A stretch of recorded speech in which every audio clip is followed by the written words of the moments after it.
దేవునికి స్తోత్రం. మరొక పరిశుద్ధ దినం నాడు సాయంకాల వేళ సమయంలో ఆయన బిడ్డలముగా ఆయన యొక్క రక్తం చేత వెల్లబెట్టి కొనబడిన స్వకీయ జనముగా ఆయన ఇంటిలో నిశ్చయముగా ఈ స్థలమందు నేను ఉన్నాను అని వాగ్దానం చేసిన దేవుని యొక్క సన్నిధిలో మనలందరినీ కూడా సమకూర్చినటువంటి దేవాది దేవునికి నా యొక్క కృతజ్ఞతలు తెలియజేస్తుంటున్నాను. అదే రీతిగా దైవ సన్నిధిలో దేవుడు చేసిన మేలులను జ్ఞాపకం చేసుకుంటూ కృతజ్ఞులుగా ఇంతవరకు పాటల ద్వారా స్తుతించి ఆయన పరిశుద్ధుడని ఎరిగి ఆయన మాత్రమే ఆరాధనకు యోగ్యుడని గ్రహించి ఎంతో సంతోషముతో అందరం కూడా ఆరాధనకు యోగ్యుడైన యేసయ్యను ఆరాధించినటువంటి ప్రియమైన దేవుని బిడ్డలు మీకందరికీ మన ప్రభువు మన రక్షకుడైన యేసుక్రీస్తు నామం పేరిట నా యొక్క వందనాలు తెలియజేస్తుంటున్నాను.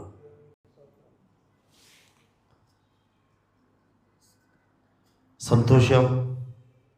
మరొకసారి ఈ రీతిగా మనం కలుసుకోవడం అనేది ఇది దేవుని చిత్తమైనది.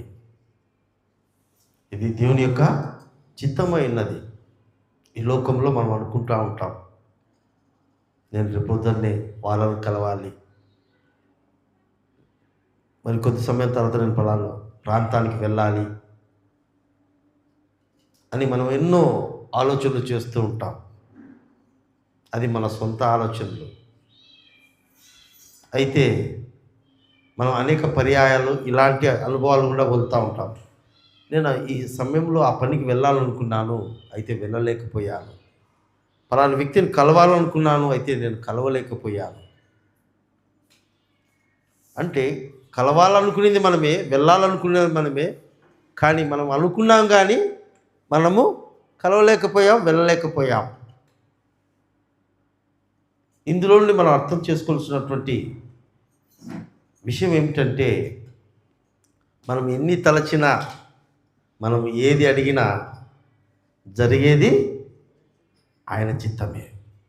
పాట కూడా ఉంది కదా, పెద్దవాళ్ళు అనేక సార్లు పాడుతూ ఉంటారు. ఎన్ని తలచినా ఏది అడిగినా జరిగేది నీ చిత్తమే ప్రభువా, జరిగేది నీ చిత్తమే. ఆయన చిత్తము లేనిది ఏది కూడా జరగదు. ఎందుకంటే ఆయనే సర్వశక్తుడై ఉన్నాడు కనుక. సర్వశక్తివంతుడు ఆయన. ఈ లోకాన్ని కలుగజేసిన వాడు, ఈ భూలోకంలో జీవంతో బ్రతికి ఉన్నటువంటి ప్రతి మనుషుని కూడా ఆయన చేత సృజించబడిన వారే గనుక సర్వాధికారి అయిన దేవుడు ఆయన చిత్తములో ఉంటేనే మన జీవితంలో ఏమైనా జరుగుతుంది. ఆయన చిత్తంలో ఈరోజు నీవు నేను ఉన్నాము కనుక ఈ సాయంకాలం వేళలో మరొకసారి మనం కలిసి దేవుని సన్నిధిని, ఆయన సన్నిధిని అనుభవించే ధన్యతను దేవుడు మనకు అనుగ్రహించి ఉన్నాడు. నిజంగా ఇది ఎంతో మనకందరికీ ఆశీర్వాదకరమైనది. ఇది ఎంతో మనకందరికీ సంతోషించదగినటువంటి విషయం.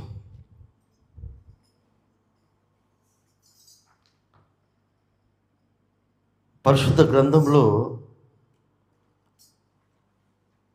యెషయా గ్రంథంలో 1వ అధ్యాయము 2వ వాక్యంలో దేవుడు ఈ రీతిగా తెలియజేస్తూ ఉంటున్నాడు.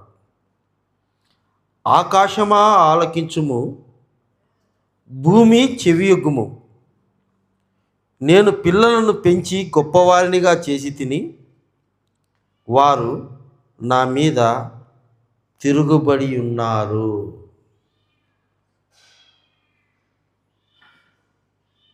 ఇక్కడ చదవనటువంటి వాక్యము విన్నటువంటి మనందరికీ ఈ మాట ఏ విధంగా అనిపిస్తూ ఉందండి? అర్థం కాలేదా చదివింది? చెప్పండి. ఏమి ఈ యొక్క మాట చదివినటువంటి మాటలో మనకు ఏం అర్థమైంది? ఆకాశమా ఆలకించుము, భూమి చెవియొగ్గుము, నేను పిల్లలను పెంచి గొప్పవారినిగా చేసి తిని వారు నా మీద తిరుగుబాటు చేసినారు. ఇది సంతోషంతో చెప్తున్నటువంటి మాటనా, బాధ చేత చెప్తున్నటువంటి మాటనా, లేకపోతే ఆనందముతో, ఉత్సాహముతో, ఉల్లాసముతో చంకలు ఎగరేసుకుంటూ చెప్పుకుంటున్నటువంటి మాటనా? ఏమమ్మా? బాధతో చెప్తున్నటువంటి మాట. ఒక తండ్రి, ఒక తల్లి తన పిల్లలను గూర్చి బాధతో చెప్తున్నటువంటి మాట ఇది. ఇక్కడ అలాంటి తల్లి తండ్రుల అనుభవాలు కలిగిన వాళ్ళు ఇక్కడ అందరూ ఉంటున్నారు. లేరా? నేను ఎవరికి తండ్రిని కాదు, నేను ఎవరికి తల్లిని కాదన్నటువంటి ఎవరు ఉన్నారా? ఏమండి? అందరికీ పిల్లలు కలిగిన వాళ్ళమే. ఏమండి? మనం చెప్తా ఉంటాం, ప్రకాశమన్నా నా పిల్లల్ని, నా కూతుర్ని, నా కుమారుని, వాళ్ళ యొక్క భవిష్యత్ కోసము వారందరూ సంతోషంగా ఉండాలని, వారందరూ ఆనందంగా ఉండాలని, వారు నేను పడిన కష్టాలు, నేను పడిన బాధలు నా బిడ్డలు భరించకూడదని రాత్రింబగళ్ళు వాళ్ళ కోసము కాయ కష్టము చేసి, నేను తినకుండా వారికే మంచి ఆహారం పెట్టి, నేనేదో ఆ గంజో ఆ సద్దో కొంచెం తాగి నా బిడ్డల్ని ఇంత ప్రయోజకులుగా చేస్తే ఈరోజు వారు నా మీద తిరగబడుతున్నారన్న. ఈరోజు నన్ను ఎదురిస్తుంటున్నారన్న. ఈరోజు నాకు ఎదురుగా, ఏ రాజు కూడా నా ఎదురుగా నిలబడాలంటే భయపడే వాళ్ళు ఈరోజు నా ఎదురుగా వచ్చి నన్ను తిరుగుబాటు చేస్తుంటున్నారన్న. లేరంటారు అలాంటి తల్లిదండ్రులు ఇక్కడ? అలా చెప్పేటువంటి అమ్మా నాన్నలు లేరా ఇక్కడ? బహుశా నీ కుమారుని, నీ కుమార్తెను ఒక 20 సంవత్సరాలు 25 సంవత్సరాలు నువ్వు పెంచి పోషించుంటావు, అంతేనా? లేదయ్యా 50 సంవత్సరాలని నేనే చూసుకుంటాను అంటవా? ఏమండి? ఒక పరిమిత వాళ్ళు ఏదో ఒక వివాహము చేసి ఒక ఇంటి వాళ్ళు చేసేంత వరకు మన బాధ్యత అయిపోయింది, నా బాధ్యత అయిపోయింది. అది ఒక తండ్రి తల్లి యొక్క ఆలోచన. అయితే దేవుడే ఒక తండ్రి ఒక తల్లి బాధపడినట్లుగా ఆయన కూడా తన బాధను వ్యక్తపరుస్తూ ఉంటున్నాడు ఇక్కడ. జాగ్రత్తగా వినాలి మాట. నీలాగా నాలాగా ప్రకాశమన్ననో, కేశవయ్యనో, లేకపోతే అభిషేకమయ్యనో, లేకపోతే మరొక అమ్మనో, ఇంకొక అయ్యతోనో ఈ మాట చెప్పడంలా దేవుడు. బాగా ఆలోచించాలి మనం, వాటల్ని ధ్యానించాలండి. అందుకే భక్తుడైన దావీదు ఒక మాట అంటాడు, నీ వాక్యము నాకు దొరకక అది నాకు క్రొవ్విన మెదుడు వలె దొరికిందంట. క్రొవ్విన మెదుడు వలె భుజించాలంటాడు. ఏమండి? దేవుని యొక్క వాక్యము అంటే దేవుని యొక్క మాట దావీదుకు దొరికినప్పుడు అది ఎలాగుందంట? ఆయన దృష్టికి క్రొవ్విన మెదుడు వలె దొరికిందంట. ఆ క్రొవ్విన మెదుడును భుజిస్తూ ఉంటే మామూలుగా మాంసం బాగా రుచిగా ఉంటుంది. ఈరోజు తిన్నారా? తినింటారులే, మన అయ్య మైకలయ్య వదిలిపెట్టాడు. అయితే మనం మాంసం కొట్టుకుపోయినప్పుడు మనం ఏమంటాం? కొంచెం కొవ్వుతో ఉండే కూర అయ్యా. ఎందుకంటే కొవ్వుతో ఉన్నటువంటి మటను అది మధురముగా ఉంటుంది, చాలా రుచిగా ఉంటుంది.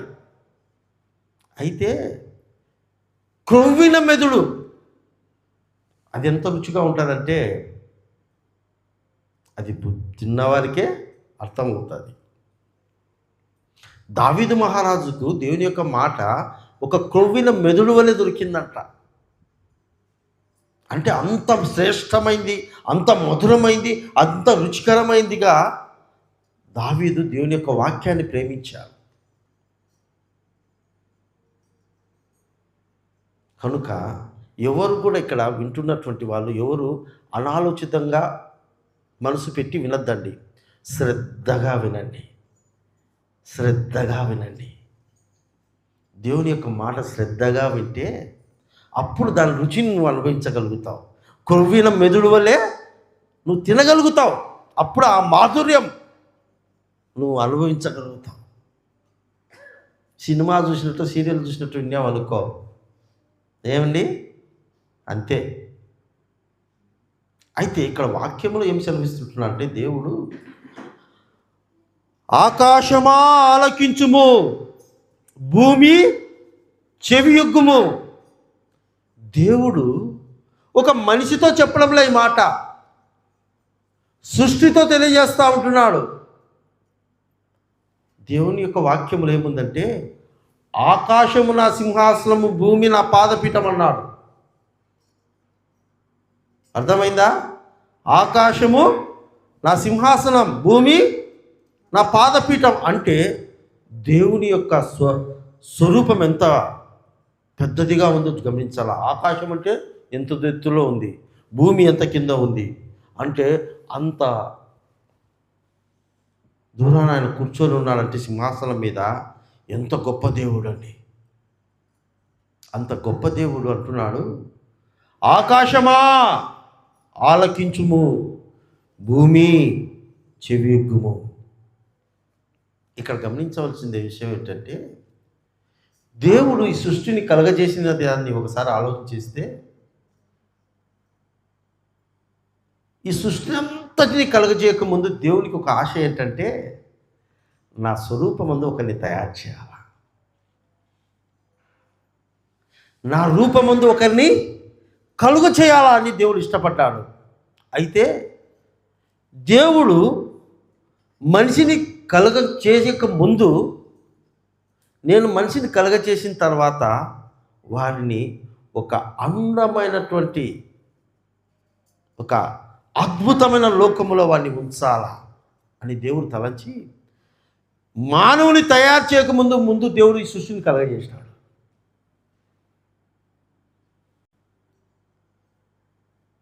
మనం పుట్టినాక సృష్టి రాలే. ఇవంతా ఆకాశము, భూమి, నక్షత్రాలు, చల శిరస్థ ఈ యొక్క అన్నీ కూడా కలుగు చేసిన తర్వాత, కలుగును గాక అని పలికిన తర్వాత దేవుడు మనిషిని తయారు చేసినాడు. సృష్టి అంతటిని మాట చేత కలుగును గాక కలిగించి తర్వాత వాటన్నిటి మీద అధికారిగా మనిషి నిర్మించినాడు. అనుభవించేదానికి సమస్త లోకాన్ని మానవునికి అప్పచెప్పినాడు. దేవుని ప్రేమ చూడండి ఎంత గొప్పదో. మన వాళ్ళు ఏం చేస్తారు, మన అమ్మ నాన్న ముందుగా మనం భూమి మీద పడేసి కనిన తర్వాత అప్పుడు మన గురించి ఆలోచన చేస్తారు. అర్థమవుతుందా ఈ మాట? లేదా అట్లా కాదులయ్యా నువ్వు చెప్పింది, మేము ముందుగానే అన్నీ సంపాదించుకొని నాకు బిడ్డకు పెళ్లి కూతుర్ని అన్నీ సిద్ధపరిచినాక మళ్ళీ నా కొడుకును కానీ అంటారా? ఉన్నారా అట్లాంటి వాళ్ళు ఎవరన్నా?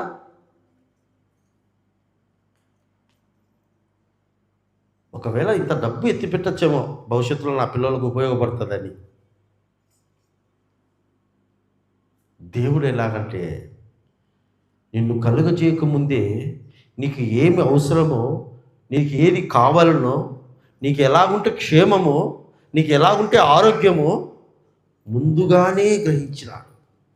వాటినన్నిటిని ముందుగానే సమకూర్చి నీకు పెట్టినాడు, ఎదుట పెట్టి. అప్పుడు నువ్వైనా ఎంత నీకే తండ్రి, నా కుమారుడా, నా కుమార్తె, ఇవన్నీ నీకే. అప్పుడు ఈ కలగజేపినటువంటి మనిషి ఏమయ్యారు తెలుసా? ఇంకా కష్టపడాల్సిన పని ఏం లేదు. దేవుడు అన్నీ ఎదుట పెట్టేసాడు. ఎదుట ఉండేటువంటి ఈ యొక్క సౌకర్యాలన్నీ అనుభవిస్తూ, ఆనందిస్తూ, సుఖిస్తూ, ఇవన్నీ ఇచ్చిన దేవుణ్ణి మర్చిపోయాడండి. ఇవన్నీ ఇచ్చినటువంటి ఎవరి ద్వారా మనకి ఇవన్నీ వచ్చాయి? ఈ గాలి, ఈ నీరు, ఈ అందమైనటువంటి వాతావరణం, ఇవన్నీ మన క్షేమం కోసం దేవుడు ఇస్తే, ఇవన్నీ ఎంజాయ్ చేస్తూ అనుగ్రహించిన దేవుణ్ణి మర్చిపోతున్నాం. ఆయన మర్చిపోతుంటున్నాం. ఆయనను మనం ఎవరు గుర్తించుకోలేకపోతుంటున్నాం. ఎంతసేపు మన యొక్క బుద్ధి, మన యొక్క ఆలోచన, మన యొక్క స్వభావం ఏమైపోయిందంటే, ఏమి తిందుమా, ఏమి త్రాగుదమా, ఎలా సుఖించుదుమా.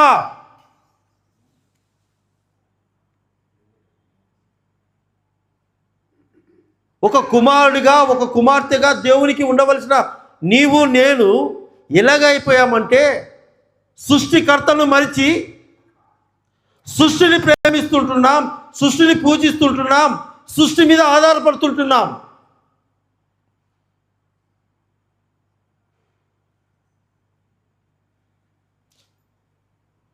ఇరవై 25 సంవత్సరాలు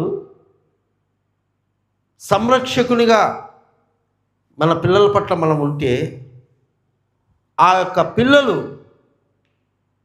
మన మాట వినకపోతే, మనల్ని ప్రేమించకపోతే, మనల్ని గౌరవించకపోతే, మనకు విలువ ఇవ్వకపోతే సంతోషంగా ఉంటామా? ఏమండి? సంతోషంగా ఉంటామా? దండోరయ్యం వీధంతా, ఊరంతా చాటమా? మరి భూమి పుట్టినది మొదలుకొని ఈ రోజుటి వరకు దేవుని యొక్క వాక్యము, దేవుని యొక్క ప్రేమ మనతో మాట్లాడుతూ ఉంటే, ఇప్పటికీ కూడా దేవుని మాట వినకుండా మనం బ్రతుకుతూ ఉంటే ఆయనకి ఎంత బాధ ఉండాలి? ఇంకా ఆయనకి ఎంత బాధ ఉండాలా? ఒకసారి మనం ఆలోచించేయాలి ఈ మాటలు. దేవుడు ఎంతగానో మనల్ని ప్రేమించున్నాడు. ఇక్కడ ఆయన హస్తకృత్యములైనటువంటి మనందరి కొరకు వాక్కు చేత పలికినటువంటి వాటితో దేవుడు పలుకుతూ ఉంటాడు. ఎందుకంటే మంచి చెడు విచక్షణ జ్ఞానం కలిగినటువంటి ఒక మనిషి, విను, భూమి ఆకాశములు నా మాటకు లోబడుతుంటున్నాయి. ఆకాశమా వర్షించు అంటే వర్షం పడుతూ ఉంది. ఆకాశమా వర్షము ఆపే అంటే వర్షం ఆగిపోతూ ఉంది. దేవుడు నిర్ణయించిన ప్రకారంగా ఆకాశంలోని సూర్యచంద్ర నక్షత్రములు దేవుని మాట వింటున్నాయి. దేవుడు ఈ సృష్టిని కలగజేసిన నాటి నుంచి పగలు రాత్రి ఏ రీతిగా నిర్ణయించాడో, ఈ రోజు వరకు ఇన్ని తరాలు గతించిపోయినా కానీ పగలు రాత్రులు ఏమైనా మార్పు వచ్చిందా? ఏ మార్పు లేదు. సూర్యుడికి ఒక నిర్దిష్టమైన కక్ష దేవుడు నియమించాడు. ఇదిగో సూర్యుడా, నువ్వు ఈ కక్షలో మాత్రమే నిలిచి ఉండాలా. ఓ భూమి, నువ్వు ఈ కక్షలో మాత్రమే తిరగాల.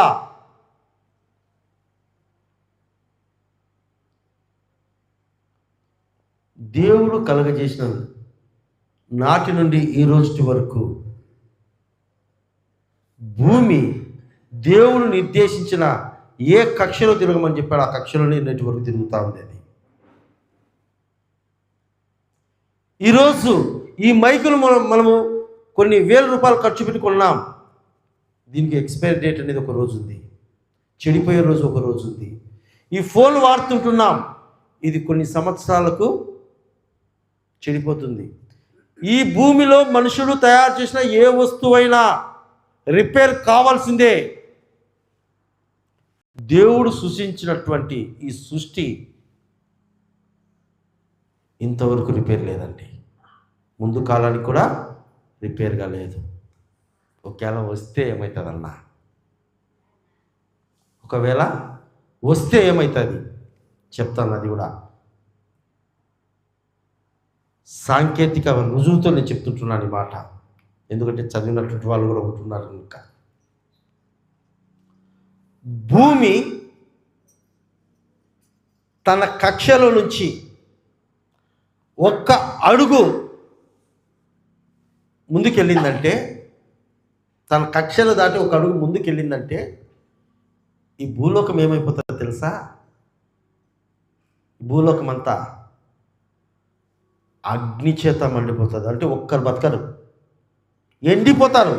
ఉదాహరణ చెప్పాలంటే మన సముద్రాలన్నీ కూడా ఆరిన నేలగా అయిపోతాయి. ఒక్క అడుగు భూమి కక్ష తప్పిపోయిందంటే ప్రపంచంలో ఉన్నటువంటి నీరు అనేదే కంటికి కరువు అయిపోతుంది, కనబడదు ఒక చుక్క కూడా. సముద్రంలో నడుచుకుంటా శ్రీలంక పోవచ్చు, మెడ్రాస్ నుంచి పోయి నడుచుకుంటా శ్రీలంక పోవచ్చు. ఒక్క అడుగు ముందుకు వేస్తే, అదే ఒక అడుగు వెనక్కి వస్తే, ఒక అడుగు వెనక్కి వస్తే ఏమవుతుందంటే ప్రపంచమంతా కూడా ఐసుగడ్డ అయిపోతారు. ఐసుగడ్డ అయిపోతారు. ఎక్కడోళ్ళం అక్కడే ఐసుగడ్డలం అయిపోతాం. అంత ఖచ్చితమైన కక్షలో దేవుడు భూమిని పెట్టాడు. భూమిని నిర్దేశించాడు, ఇదిగో నువ్వు ఇదే కక్షలో తిరగాల, నువ్వు ఒక్కొక్క అడుగు మాత్రం అటు ఇటు కూడా జరగకూడదు. చెప్పిన ప్రకారంగానే దేవుడు తయారు చేసిన ఆ సౌర కుటుంబం అంతా కూడా మాట తప్పకుండా విధేయత చూపిస్తూ ఉంది. అయితే ఈ సృష్టిలో దేవుని మాట విననటువంటి వారు ఎవరన్నా ఉన్నారంటే నీవు నేనే. అది మనుషులమైన మనమే, మనుషులమైన మనమే. మన ప్రవర్తన, మన బుద్ధి, మన ఆలోచన, మన జీవనము, మన క్రియలు అన్నీ కూడా దేవుని యొక్క మాటకు అవిధేయతగా జీవిస్తుంటున్నాం. దేవునికి తిరుగుబాటు చేస్తుంటున్నాం. చూడండి ఎందుకు తిరుగుబాటు చేస్తుంటున్నాం. నెంబర్ వన్ సమృద్ధి కలిగి ఉండడం వల్ల, కడుపు నిండడం వల్ల. ఏంటండి, కొంచెం అనారోగ్యం రాని, కొంచెం శరీరానికి కష్టం రాని, అప్పుడు అమ్మా నాయనలు గుర్తుకు రారు. ఏమంటాం, పలుకుతాం? ఏం పలుకుతాం చెప్పండి అయ్యా. నేనేమన్నా మలయాళం మాట్లాడతానా? ఏం పలుకుతాం? దేవుడా, నాయనా నా వల్ల కాదు, నాయన నన్ను తీసుకో. ఏమండి, అయిపోయిన తర్వాత నాయనా నన్ను తీసుకో. అదే కడుపు నిండింది అనుకో, యారున్నాడు దేవుడు. ఆ స్వభావమే తిరుగుబాటు స్వభావం. అంటే గర్వించినటువంటి మనసు కలిగిన వారంగా జీవించడమే. సృష్టికర్తను మర్చి, జీవం పోసినటువంటి, ప్రాణం పోసినటువంటి దేవుని మర్చిపోయి, ఆయన వాక్యాలను, ఆయన విధానాలను, ఆయన పద్ధతులను, ఆయన స్వభావాన్ని మనం మర్చిపోయి మనము సాతాను స్వభావం ధరించుకున్న వారంగా గర్వాంధకారులమై, అపవాదిలో పుట్టినటువంటి ఆ గర్వాన్ని మనలో అనుకరించుకొని ఆ రీతిగా జీవించడం ద్వారా దేవుని మీద తిరుగుబాటు చేస్తుంటున్నాం.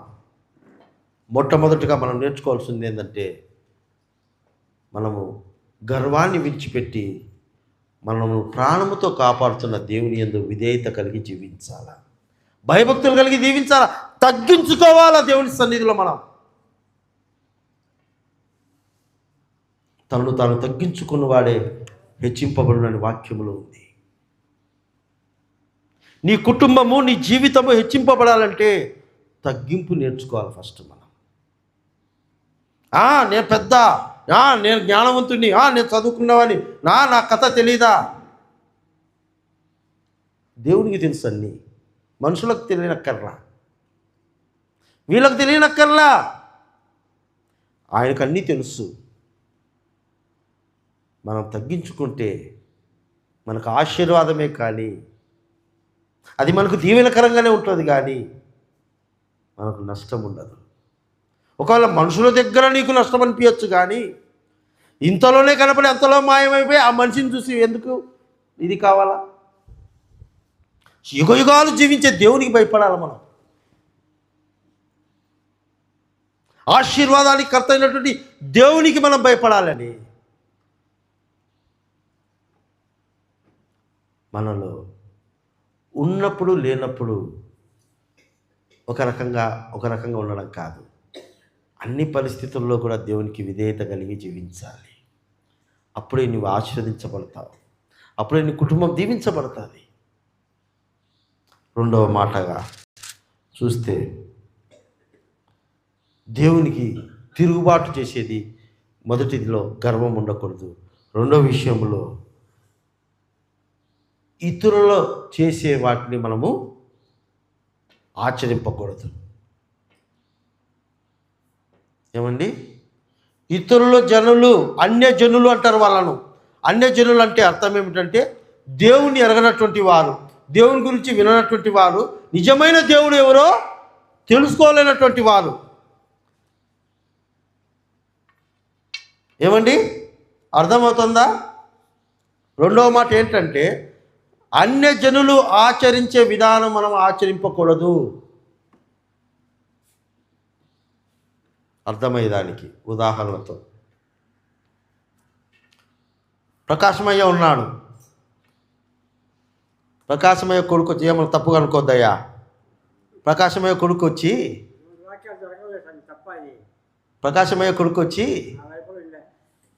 అభిషేకం వచ్చి నాయనాన్ని పిలుస్తాడనుకో, ఏంటండి, ప్రకాశమయ్య కొడుకు వచ్చి అభిషేకమయ్య నాయనాన్ని పిలిస్తే, ప్రకాశమయ్య నా కొడుకు భలే ఇష్టం, అందరినీ నాయనాన్ని పిలుస్తాను, సంతోషిస్తావా? ఏమండి, సంతోషిస్తారా? రెండు రకాలుగా ఉంటుంది బాధ. ఒకటి, నా కొడుకుకు మతి స్థిమితమన్నా పోయి ఉండాలా. రెండవది, గుర్తించలేకన్నా పోయి ఉండాలా. ఏమండి, అట్లాగే నిన్ను నన్ను పుట్టించిన దేవుణ్ణి మనం ఆరాధించకుండా మనుషుల చేత కలగజేయబడిన దేవుళ్ళు ఉంటారండి, మనుషుల చేత ఏర్పరిచినటువంటి దేవుళ్ళు ఉంటారు. చాలామంది అలాంటి వాళ్ళని వెంబడిస్తూ పోతుంటారు, అలాంటి వాళ్ళు పూజిస్తాం. ఇప్పుడు నీకు జన్మనిచ్చిన తండ్రిని నువ్వు తండ్రిగా పిలవాలి, కానీ లోకంలో కనబడినటువంటి, లోకంలో పిలిచే వాళ్ళందరూ నీకు తండ్రులు అయితే అది అక్రమం అవుతుంది. క్రమం అవుతుందా? క్రమం కాదు, అక్రమం అవుతుంది. అది లోకంలో తండ్రిని పిలిచొచ్చు కానీ తండ్రిని పిలిచలేము కదా, అక్రమం అవుతుంది, సృష్టి విరుద్ధం అది. అట్లాగే తల్లి గర్భంలో పిండమ్మగా నువ్వు రూపింపబడక ముడిపే నువ్వెవరో ఆయన ఎరిగిన దేవుడు, తల్లి గర్భంలో పిండమై ఉండగా ఆయన కన్నులతో నువ్వెవరో చూచిన దేవుడు, తల్లి గర్భంలో నీ యొక్క శరీర అవయవాల అంతర్యాలన్నింటినీ కూడా కలగజేసిన వాడు ఆయనే, ప్రాణం పోసిన వాడు ఆయనే, ప్రాణంతో భూలోకంలోకి తీసుకొచ్చిన వాడు ఆయనే. చాలామంది అంటారు ఈ మాట, నా రక్తం పంచుకొని పుట్టినవురా నువ్వు అంటారు. ఏమండి, తప్పది. ఇంట్లో నలుగురు ఉంటే 4 రకాల బ్లడ్ గ్రూపులు ఉంటాయి. అందరికి ఒకే బ్లడ్ గ్రూప్ ఉండదు. ఒక తల్లిదండ్రులు పుట్టిన జన్మించినటువంటి వాళ్ళే నలుగురికి 4 రకాల బ్లడ్ గ్రూపులు ఉంటాయండి. అది ఎట్లొచ్చింది? తల్లిదండ్రులను దేవుడు ఈ భూలోకంలో నన్ను రానిచ్చేకి ఒక సాధనంగా వాడుకున్నాడు అంతే. ఒక సాధనంగా వాడుకున్నాడు అంతే. ఈ నీళ్లు నేను తాగాలి అంటే నాకు ఒక బాటలు కావాలి. ఈ బాటలు లేకుండా నాకు నీళ్లు కావాలంటే వస్తాయా? రావు. అట్లాగే నువ్వు నేను ఈ భూలోకంకి రావాలంటే ఒక గర్భము కావాలి, ఒక సాధనము కావాలి. ఆ సాధనంలో నుంచి బయటకు వచ్చిన వాళ్ళం మనం. అంటే మనకు కలగజేసిన వాడు దేవుడు, సృష్టికర్త అయినవాడు దేవుడు. మరి ఆ సృష్టికర్త జీవం పోసినటువంటి మన అవయములను మనలందరినీ కూడా ఒక ఆకారం రూపంలో నిలబెట్టిన దేవుణ్ణి మర్చిపోయి మన చేతులతో తయారు చేసుకునే ఆకారాలను మనం ఈరోజు ఎందుకంటే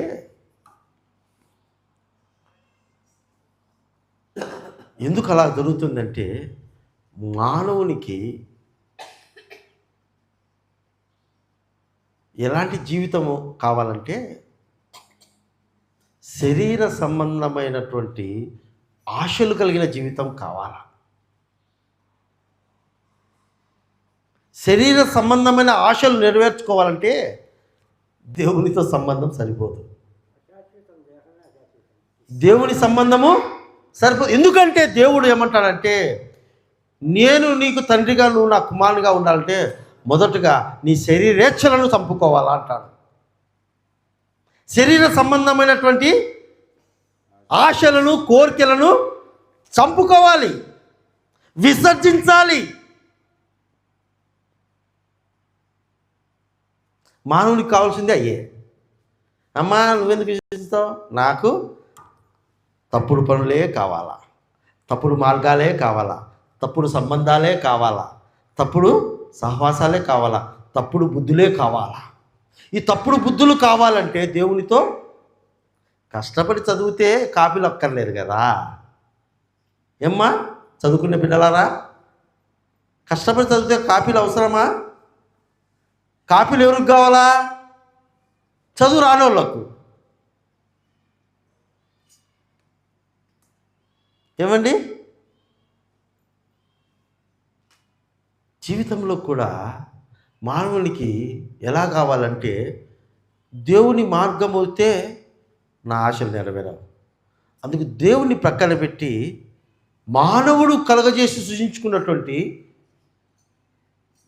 వాటితో ఆచారాలు చేస్తాం. అందుకే ఈరోజు లోకంలో ఇన్ని ఆచారాలు ఉన్నాయి. సస్తే ఒక ఆచారం, పూర్తి ఒక ఆచారం, లేవంటారా? ఎందుకు ఈ ఆచారాలన్నీ? దేవుడు చెప్పినాడు ఆచారాలు చేయమని ఏమన్నా? దేవుడు పరిశుద్ధుడు కనుక ఆయన ప్రజలమైన ఆయన బిడ్డలమైన మనం కూడా పరిశుద్ధులమే. అయితే మనుషుడు ఏమైపోయాడంటే, పరిశుద్ధత నాకు వద్దయ్యా, పందిలాంటి జీవితమే నాకు కావాలా. ఆ బురదలో దొల్లాడితేనే, ఆ పాపమనే బురదలో దొల్లాడితేనే నాకు ఆనందం, నాకు సుఖం, నాకు ఆ బ్రతికే కావాలి. అందుకోసమే జీవం కలిగిన దేవుని ప్రక్కన పెట్టి మనల ఆచారాల పద్ధతులలో పోతుంటున్నారు.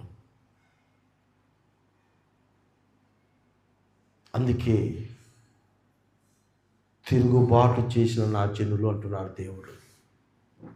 సృష్టికర్తను మర్చి సృష్టిని పూజించే వారిని తిరుగుబాటు జనాంగము అంటారు దేవుడు. కృతజ్ఞత లేని ప్రజలు అంటున్నాడు దేవుడు.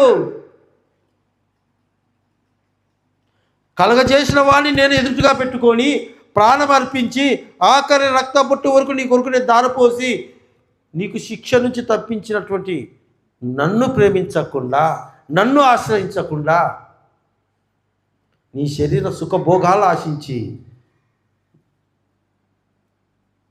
ప్రేమద్రోహం చేసినటువంటి బిడ్డలుగా మనం బ్రతుకుతుంటున్నామండి. నమ్మక ద్రోహ ప్రజలముగా మనం బ్రతుకుతుంటున్నాం. ఎంత విచారకరం, ఎంత బాధాకరం ఇది. మనిషి యొక్క ఆశలు కోరికలు నెరవేర్చుకున్నటకు ప్రతి ఒక్కరికి ఇది అడ్డుగా ఉందండి. ఇది అడ్డుగా ఉంది. దీని ప్రకారంగా జీవిస్తే ముత్యం వలె మనం మార్చబడతాం. అయితే ఈరోజు ఈ యొక్క బ్రతుకును మార్చే, మన బ్రతుకు యొక్క విలువను తెలియజేసే, మనం ఎవరమో, మానవులమైన మనకు దేవునితో మనకున్న సంబంధం ఏందో అర్థం చేసుకోనుకోకుండా అపవాది అయిన సాతాను మన యొక్క ఆత్మీయ మనోనేత్రాలను మూసివేసింది. గుడ్డివారిగా తయారు చేసింది. మనల్ని గ్రహించుటకు జ్ఞానం లేని వారిగా అపవాది చేస్తూ ఉంది. ఎందుకంటే స్వార్థము, గర్వము, అసూయ మనిషిలో అణువణువున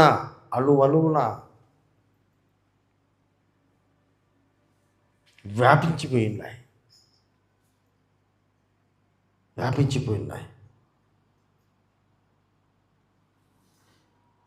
ఈ యొక్క తాత్కాలిక సుఖభోగాల కోసము శాశ్వతమైన ఆశీర్వాదాన్ని మనం కోల్పోతుంటున్నాం. ఒకప్పుడు నా జీవితం కూడా, నేను అనేక పర్యాయాలు మీ దగ్గర నా సాక్ష్యాన్ని పంచుకున్నాను. లేని అలవాటు అంటూ నాకు లేదు, మీకు తెలుసు. అది చెప్పాను నేను. భూలోకంలో ఎన్ని చెడు వ్యసనాలు ఉన్నాయో, ఎన్ని మత్తు పదార్థాలు ఉన్నాయో అవన్నీ కూడా ఈ శరీరానికిలో నేను అనుభవించిన వాడిని. రుచి చూడనటువంటి ఏది లేదు.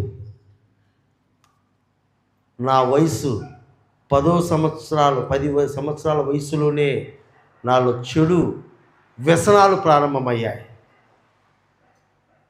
నా తల్లి నా కోసం కన్నీరు కార్చి ఏడ్చేది. వీడు ఏమైపోతాడో, వీడు ఎప్పుడు బాగుపడతాడో, వీడు ఎప్పుడు తెలుసుకుంటాడో. ఎందుకంటే తండ్రిని కూడా నేను లెక్క చేసేవాడిని కాదు. ఆ వయసులో నోటికి ఎట్లొచ్చి అట్లా మాట్లాడేవాడిని. ఎందుకు? ఈ శరీరేచ్ఛల కొరకు, శరీర ఆశల కొరకు నేను వారితో కొట్లాడేవాడిని. ప్రతి ఒక్కరు నన్ను అసహించుకునేవారు. ప్రతి ఒక్కరు నన్ను దగ్గరికి రానిచ్చేవాళ్ళు కాదు. ప్రతి ఒక్కరు నన్ను చూచి దూరం పోయేవాళ్ళు. బంధువులు, స్నేహితులు, కుటుంబీకులు అందరూ కూడా భయపడేవాళ్ళు.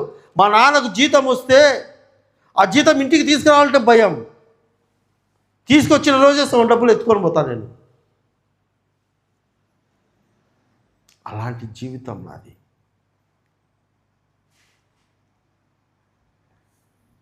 అలా జీవిస్తే ఏ తల్లి ఒప్పుకుంటారండి? ఒప్పుకుంటారా?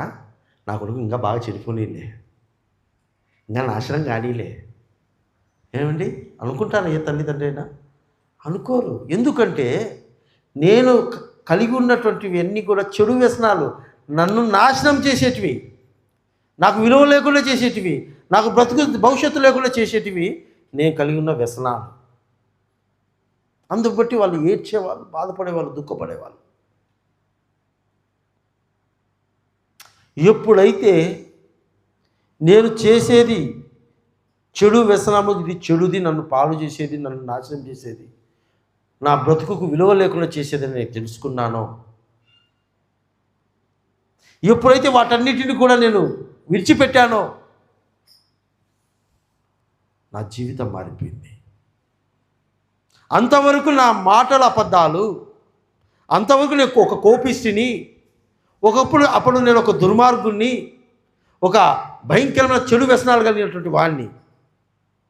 ఎప్పుడైతే ఆ యొక్క జీవితం వద్దు, ఇది నన్ను విలువ లేకుండా చేస్తూ ఉంది, నన్ను చివరికి కొద్ది సంవత్సరాలు కూడా నన్ను బ్రతకకుండా చేస్తుందేమో ఇది అని భయపడి నేను వదిలేసి నేను మార్పు చెందిన తర్వాత ఈరోజు నన్ను ప్రియమైన దేవుని బిడ్డలారా, ఎవ్వరికీ లేని విలువ నా కుటుంబంలో నాకుంది. ఎక్కడ లేని ఘనత నా తల్లి అంటే మా అమ్మ, నా జన్మనిచ్చిన తల్లిదండ్రులు ఈ లోకంలో లేరు, కానీ మా అమ్మ చెల్లి ఇప్పటికి కూడా బ్రతికింది. ఆమె ఒకసారి మన ఆశ్రమానికి కూడా తీసుకుని వచ్చాను నేను.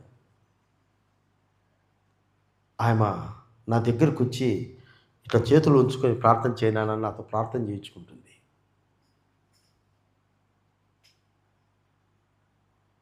దేవునిలో ఉంటే మన జీవితపు విలువ ఎలా మారిపోతుందో చూడండి. చెడు జీవితము, చెడు వ్యసనాలలో మన జీవితంలో లేకుండా దూరం చేసుకొని పవిత్రమైన జీవితంగా మార్చుకుంటే ఈ లోకంలో మనం పొందుకునే ఘనత ఎలా ఉంటుందో గమనించండి. అదే ఒక తాగుడుపోతు దగ్గరికి పోయి నాయన నా కోసం ప్రార్థన చేయంటామా? మనం అలాంటి వారితో సహవాసం చేయాలని ఇష్టపడతామా? చేయం. మన పద్ధతి మార్చుకుంటే, మన జీవితాన్ని మార్చుకుంటే, మన బుద్ధిని మార్చుకుంటే, మనం చేసే ఆలోచన విధానాన్ని మార్చుకుంటే, మన మాట తీరు మారిపోయిందంటే,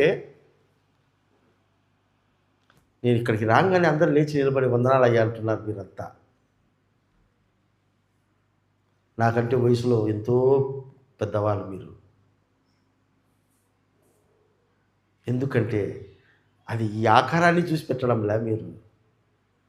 ఏంటండి, నేను ఎవరి గూర్చి అయితే ప్రకటిస్తుంటున్నానో, ఎవరి గూర్చి అయితే తెలియజేస్తుంటున్నానో, ఎవరి గూర్చి అయితే నేను మాట్లాడుతుంటున్నానో ఆ దేవుని బట్టి నన్ను గౌరవిస్తుంటున్నాను. దేవునితో ఉంటే అలాంటి ఘనత మన జీవితంలో ఉంటుంది. నన్ను బట్టి దేవుడు సంతోషిస్తూ ఉంటాడు. హల్లెలూయా. నన్ను బట్టి ఆయన సంతోషిస్తూ ఉంటాడు. ఎందుకంటే నేను ఆయన చేసినటువంటి నియమాలకు, ఆయన ఇచ్చిన మాటకు నేను తిరుగుబాటు చేయడం లేదు. ఆయన మాటకు విధేయత చూపించి, ఆయన మాటకు లోబడి, ఆయన చెప్పినది నేను చేస్తూ, ఆ రీతిగా ఆయన నన్ను ఏ ఉద్దేశపూర్వకంగా కలుగజేసి ఆ ఉద్దేశపూర్వకంగా జీవిస్తున్నాను కనుక దేవుడు నా గురించి సంతోషిస్తుంటున్నాడు. ఈరోజు నీ గురించి, నిన్ను కలుగజేసిన దేవుడు ఆ రీతిగా సంతోషిస్తుంటున్నాడా?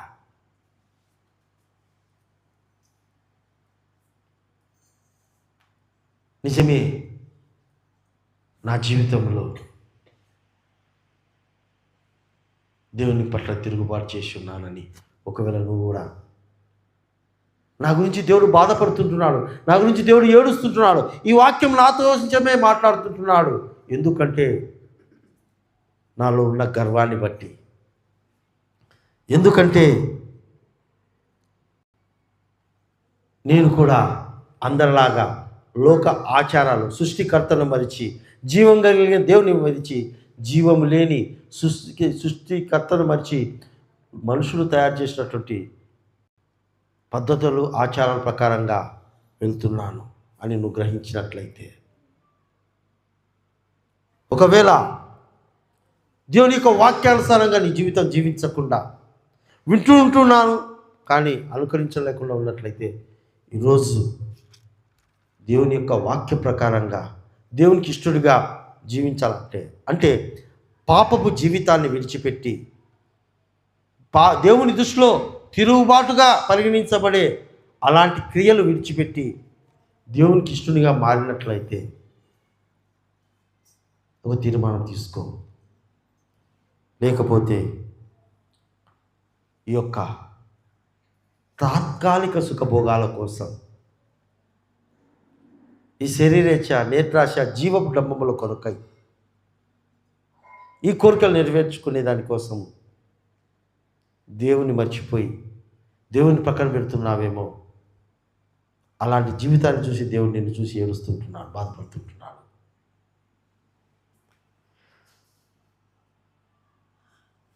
నీవెవరో దేవుని దేవుడు అంటే నువ్వు ఎరగకముందే, దేవుని నమ్ముకోకముందే ఆయనే నిన్ను ముందు వెతికి ప్రేమించి నిన్ను రక్షించడం ఈ లోకానికి వచ్చాడు. మనందరి కొరకై ఆయన శ్రమపడ్డాడు, మనందరి కొరకై ఆయన దెబ్బలు తిన్నాడు, మనందరి కొరకై ఆయన అవమానించబడ్డాడు, మనందరి కొరకై ఆఖరి రక్త బొట్టు వరకు ఆయన కలువరి శిలువలో ధారపోశాడు. మనందరి కొరకు తన ప్రాణాన్ని అర్పించాడు. ఎందుకు యేసయ్య ఇంత చేశావంటే, నువ్వంటే నాకు ఇష్టం, నువ్వంటే నాకు ప్రేమ. మరి మనమును ప్రేమించే యేసయ్య దగ్గరికి మనం పోదామా? మన కొరకే ప్రాణాలు అర్పించిన యేసయ్య దగ్గరికి మనం చేరుకోవాలనా? లేకపోతే నీ డబ్బు కోసము, నీ సహవాసం కోసము, నీ దగ్గర నుంచి స్వార్థపూరితమైన మనసుతో ఆశించే అలాంటి వారి ప్రేమ కొరకు నువ్వు నిలిచి ఉంటావా?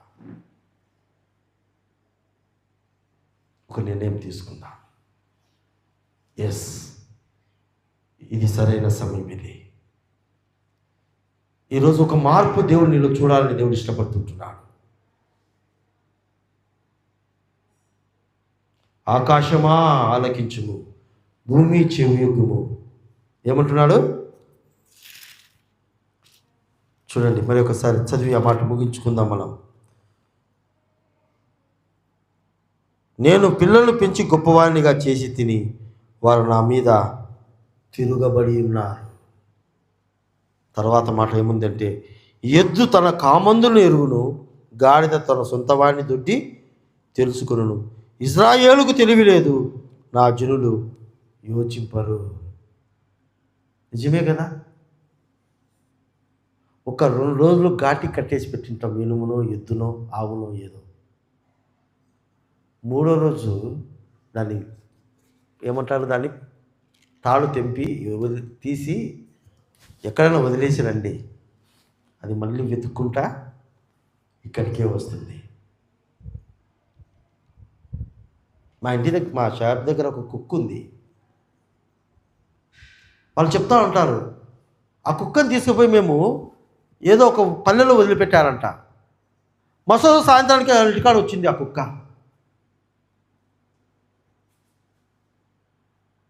అర్థమైందా? నోరు లేనటువంటి ఆ జీవులు కూడా తన యజమాని యొక్క దొడ్డిని తెలుసుకొని వస్తున్నాయి. మరి మనల్ని కలగజేసిన దేవుని యొక్క ఆయన యొక్క ఇంటిని, ఆయన యొక్క సన్నిధిని మనం రాలేకపోతుంటున్నాం. ఎంతో భారం దేవుని దగ్గరికి రావాలంటే, ఎంతో కష్టం 1 గంట కూర్చోవాలంటే.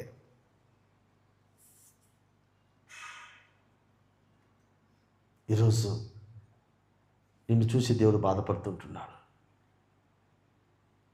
ఒక తండ్రి, ఒక తల్లి తన బిడ్డలను చూసి, చెడిపోతున్న వారిని చూసి ఎలా బాధపడుతుందో, ఆ మహాపరిశుద్ధుడు ఆ కోట్లాది కోట్ల దేవదూతల చేత పరిశుద్ధుడా పరిశుద్ధుడా అని నిత్యము కొనియాడబడుతూ ఆరాధింపబడుతున్నటువంటి ఆ మహిమా స్వరూపుడు, ఆకాశమున సింహాసనము, భూమిన పాదపీఠమని ఆశీనుడైనటువంటి ఆ మహిమ కలిగిన దేవుడు విలువలేని మంటివారమైన మనమును చూసి ఆయన బాధపడతా ఉంటున్నాడు. జన్మనిచ్చిన వారు కూడా రోడ్డుకు వదిలేసిపోయారు. బాధ్యత గలగా చూసుకోవాల్సిన వాళ్ళు కూడా విడిచి వెళ్ళిపోతే వాళ్ళు కూడా పట్టించుకోకుండా ఉంటే ఆ సృష్టికర్త అయిన దేవునికి తనకు తప్పలే. ఎందుకంటే ఈ బాటల్లో నీళ్లు ఉన్నంతవరకే విలువ. ఏమండి? ఈ బాటల్లో నీళ్ళు ఉన్నంతవరకు ఆ బాటలకు విలువ. ఆ నీళ్లు ఖాళీ అయిపోతే ఆ బాటలు ఉన్నా ఒకటే, లేకున్నా ఒకటే. ఈరోజు మన బ్రతుకులు కూడా అదే రీతిగా ఉంటున్నాయి. దేవుడు నిన్ను చూసి ఏడుస్తుంటున్నాడు, బాధపడుతుంటున్నాడు, కన్నీరు కారుస్తుంటున్నాడు. నేను నీ కోసం అన్ని శ్రమలు పడి తినే, నీకోసం అన్ని బాధలు పడితేనే, నీకోసం అంత హింసింపబడితేనే, నీకోసం అంత అవమానపరచబడితేనే, నీ కొరకు నేను అంత దూషింపబడితేనే, ఏ తండ్రి ఏ తల్లి చేయనటువంటి ప్రాణత్యాగం నేను నీ కోసం చేశాను. నిన్ను రక్షించుటకు నా మహిమను విడిచిపెట్టి దరిద్రుడిగా ఈ భూలోకానికి దిగి వచ్చి నిన్ను కూడా పరిశుద్ధ మార్గంలో నడిపించాలని నీకు ఒక దారి చూపిస్తే, నేనే సోదాయాన నేనే లోకానికి దిగి వచ్చి ఇదిగో ఇట్లా బ్రతకండి అని దారి చూపిస్తే, చూపించిన దారిలో కూడా నడుచుకోలేకపోతే, నా ప్రేమకు నా త్యాగానికి ఇదేనా నువ్వు ఇచ్చే విలువ? ఒక ఎద్దు తన కామందుని ఎరుగుతూ ఉంది, ఒక గాడిద తన యజమాని యొక్క ఇంటిని తెలుసుకుంటా ఉంది. మంచి చెడు విచక్షణ జ్ఞానం కలిగిన ఓ మనిషి, నువ్వెందుకు నా ప్రేమను తెలుసుకోలేకపోతుంటున్నావు? ఎందుకు నా ప్రేమను గ్రహించలేకపోతుంటున్నావు? ఇంత వయసు వచ్చిన తర్వాత కూడా ఇంకా నీలో ఎందుకు ఇంత గర్వం? ఇంకా ఎందుకు నీకు ఈ చెడు బుద్ధులు?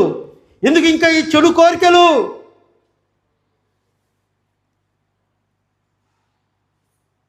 ఓ మానవా, నీ పాపం మానవా, యేసయ్య చెంత చేరి నీ బ్రతుకు మార్చుకోవా. ఓ మానవా, నీ పాపం మానవా, యేసయ్య చెంత చేరి నీ బ్రతుకు మార్చుకోవా. ఈరోజు మన బ్రతుకు మారాలని దేవుడు ఇష్టపడుతుంటున్నాడు. పోయిన వారం మీరు దేవుని సన్నిధికి వచ్చినప్పుడు ఒట్టి చేతులతో ఉండకూడదు, స్తుతించినప్పుడు చప్పట్లు కొట్టాలి, వాయిద్యాలు తీసుకొని వాయించాలని చెప్పినప్పుడు నా మాటకు ఏ రీతిగా విలువ ఇచ్చి గౌరవించి ఈరోజు అద్భుతంగా దేవుని మీరు స్తుతించారో, ఆ విన్న మాట ప్రకారంగానే ఈరోజు ఈ మాట విన్న మీరు మీ బ్రతుకులు మారాలా, మీ స్వభావాలు మారాలా, మీ జీవిత విధానము, ఆలోచన విధానం, బుద్ధి మారాలని దేవుడు ఇష్టపడుతుంటున్నాడు. అందరం కళ్ళు మూసుకుందాం. ఇప్పుడే ఒక తీర్మానం తీసుకుందాం, ఒక నిర్ణయం తీసుకుందాం. ప్రభువా, నువ్వు పరిశుద్ధుడు, నీ బిడ్డ అయిన నేను కూడా పరిశుద్ధుడిని. ఇక మీదట నాలో ఉన్న అపరిశుద్ధత అయినా నీ సన్నిధికి దగ్గర చేయకుండా అడ్డుపడే ఏ పాపమైనా నాలో ఉంటే ఇప్పుడే దాన్ని నేను విడిచిపెడుతుంటున్నాను నాయన. ఇక మీదట నుంచి నువ్వు నీతిపరుడు కనుక నేను నీతిమంతునిగా జీవిస్తాను. నువ్వు యథార్థమైన దేవుని కనుక నేను యథార్థంగా ఉంటాను. నా మాట, నా చూపు, నా పలుకు, నా ప్రవర్తన అంతా కూడా యథార్థంగా ఉంటానయ్యా. నేను ఇంకా బాధ పెట్టను తండ్రి అని ఒక తీర్మానం తీసుకుందా. మహాపరిశుద్ధుడా, మహోన్నతుడా, సర్వశక్తి గల మా ప్రియమైన పరలోకపు తండ్రి, ఈ యొక్క రాత్రి వేళ తండ్రి, ఎందుకు పనికిరాని మంటివారమైన మమ్మల్ని, ధూళి లాంటి మమ్మల్ని, గాలికి కొట్టుకొని పుట్టు లాంటి వారు మమ్మల్ని ప్రభువా, ఈ లోకంలో నా అనుకున్న వాళ్ళ దగ్గరే మాకు విలువలేని జీవితం అయ్యా. మేము ప్రేమించిన వారు, మాకు జన్మనిచ్చిన వారు, మేము జన్మనిచ్చిన వాళ్ళకు ఇలాంటి సంబంధం కలిగిన ఈ లోకంలో ఎవరు మమ్మల్ని గుర్తించడం లేదు, ఎవరు మమ్మల్ని ప్రేమించడం లేదు, ఎవరు మమ్మల్ని గౌరవించడం లేదు. ఎక్కడ విలువ లేదయ్యా. ఒకవేళ ఏదైనా మాట్లాడుతున్నారంటే, ఒకవేళ ఏదైనా ప్రేమిస్తుంటున్నారంటే అందులో వాళ్ళ స్వార్థం ఉంది, అందులో వాళ్ళలో మోసం ఉంది.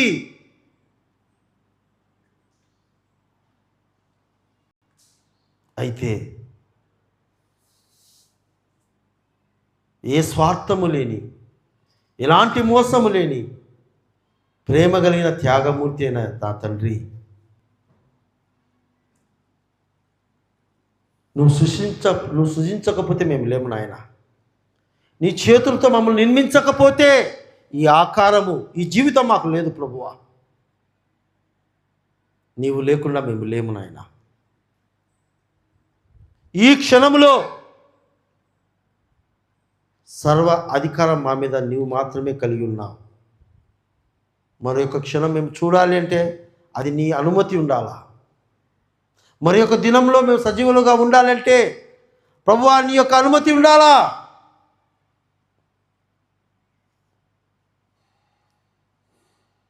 నీ అనుమతి లేకుండా మా మీద, మా ప్రాణం మీద ఎవరికి ఈ సృష్టిలో అధికారం లేదు నాయన. ఎందుకంటే జీవాధిపతి నువ్వు కనుక, జీవం పోసిన వాడివి నువ్వు కనుక. ఈ సత్యాన్ని తండ్రి నువ్వు ఎంత విలువైన వాడవో, లోకంలో ఉన్న వాటికంటే నువ్వు ఎంత విలువైన వాడవో ఈ రాత్రి వేళ మాకు తెలియపరిచారు ప్రభువా. అంత సర్వశక్తి కలిగిన వాడు వేయండి కూడా, మమ్మల్ని ఏమైనా చేయగలిగేటకు శక్తి కలిగిన వాడు వేయండి కూడా, మా పాపములు, మా అతిక్రమములు, మా దోషములు, మా చెడు వ్యసనాలను బట్టి మీరు బాధపడి మమ్మల్ని బాగు చేయాలని ఇప్పటికి కోరుకుంటున్న దేవుడవు నాయన. నీ ప్రేమకే వందనాలు, స్తోత్రములు తండ్రి. నీలాగా ప్రేమించే దేవుడు వేరొకరు లేరు నాయన. అయ్యా నువ్వు జీవం పోసావు కనుక నీ జీవం కలిగిన మీ బిడ్డలమైన మేము అని మీరు మమ్మల్ని ఇంతగా ప్రేమిస్తున్నారు తండ్రి. స్తోత్రాలు. ఈ సత్యాన్ని మేము గ్రహించి మా జీవితాన్ని, మా బ్రతుకును ఈ క్షణంలో మార్చుకుంటకు నీ పరిశుద్ధాత్మ సహాయం మాకు అందరికీ దయచేయండి ప్రభువా. ప్రతి ఒక్కరిలో దయచేసి. అవును తండ్రి, ఈ అంత్యకాల దినాలలో ప్రభువా ఏ దినము, ఏ క్షణము ఎవరు ఏమైపోతామో తెలియని పరిస్థితుల కాలంలో ఉంటుండగా మేమెవరం కూడా గమ్యము లేని ప్రయాణం కాకుండా మేము ఒక గమ్యం ఎరిగినటువంటి వారముగా, ఒకవేళ ఈ క్షణం కన్ను మూసినా నీ పాదాల చెంత కన్నులు తెరుస్తామనే ఒక నిరీక్షణ కలిగిన వారముగా ఆ ఆత్మ ధైర్యముతో, సంతోషముతో మేము జీవించడం సహాయం చేయమని కోరుకుంటున్నాం. కూడి వచ్చిన ప్రతి ఒక్కరిని బట్టి వందనాలు. ప్రతి ఒక్క బిడ్డను మీ హస్తాలకు అప్పచెప్తుంటున్నాను ప్రభువా. ఈ రాత్రి వేళ వారి జీవితాలు మీరు మార్చండి నాయన. వారి ఆలోచనలు ఈ రోజు నుంచి ఒక క్రమమైన జీవితం ఈ ఆశ్రమంలో వాళ్ళు జీవించుదురు గాక యేసు నామములో. నీకు తిరుగుబాటు చేసే, నీకు నచ్చని పని వాళ్ళు ఏది చేస్తున్నా వారు ఈ రోజు నుంచి దాన్ని మానుకుందురు కాక. నీ యందు భయభక్తులు కలిగిన బిడ్డలుగా జీవించడం సహాయం చేయండి. శారీరకంగా, మానసికంగా, ఆత్మీయంగా, ఆరోగ్యంగా వారిని దీవించి ఆశీర్వదించండి. ఈ ఆశ్రమాన్ని నిర్వర్తిస్తున్నటువంటి కుటుంబాన్ని బట్టి వందనాలు, స్తోత్రాలు. ఆ సమర్పణ బట్టి నీకు వందనాలు తండ్రి. ఆ కుటుంబాన్ని దీవించండి. ఆ బిడ్డల భవిష్యత్తును ఆశీర్వదించండి. ఎందరైతే ప్రత్యక్షంగా, పరోక్షంగా ఈ యొక్క ఆశ్రమం కొరకై సహాయం చేస్తుంటున్నారు వారిని, వారి కుటుంబాలని, వారి సమస్తాలని మీరు దీవించి ఆశీర్వదించమని కోరుకుంటూ మరి ఒకసారి ఈ చక్కటి శ్రేష్టమైన సందేశాన్ని మాకు దయచేసినందుకై మీకే స్తుతి స్తోత్రములు చెల్లిస్తూ యేసయ్య పేరుతో అడుగుచున్నాము తండ్రి. ఇప్పుడు మన తండ్రి అయిన దేవుని యొక్క ప్రేమయు, కుమారుడైన యేసుక్రీస్తు యొక్క కృపయు, పరిశుద్ధాత్మ దేవుని యొక్క అన్యోన్య సహవాసం ఇక్కడ కూడి వచ్చిన మనందరితోనూ, ఈ లైవ్లో జాయిన్ అయి వింటూ వీక్షిస్తున్నటువంటి వారితోనూ, ఎందరైతే ఈ ఆశ్రమం కొరకై సహాయం చేస్తుంటున్నారో వారితోనూ, వారి కుటుంబాలతోనూ, వారి సంస్థలతోనూ, ప్రత్యక్షంగా పరోక్షంగా వాడబడుతున్న ప్రతి ఒక్కరితోనూ ఇప్పుడును ఎల్లప్పుడూ సదాకాలం తోడైండునుగాక. ఆమేన్. హల్లెలూయా, హల్లెలూయా, హల్లెలూయా. దేవునికి స్తోత్రం.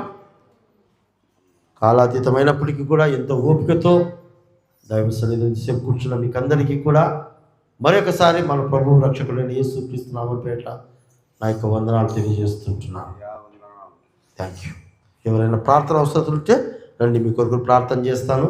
తక్కిన వారు సెలవు తీసుకోవాల్సిందిగా కూర్చున్నాను.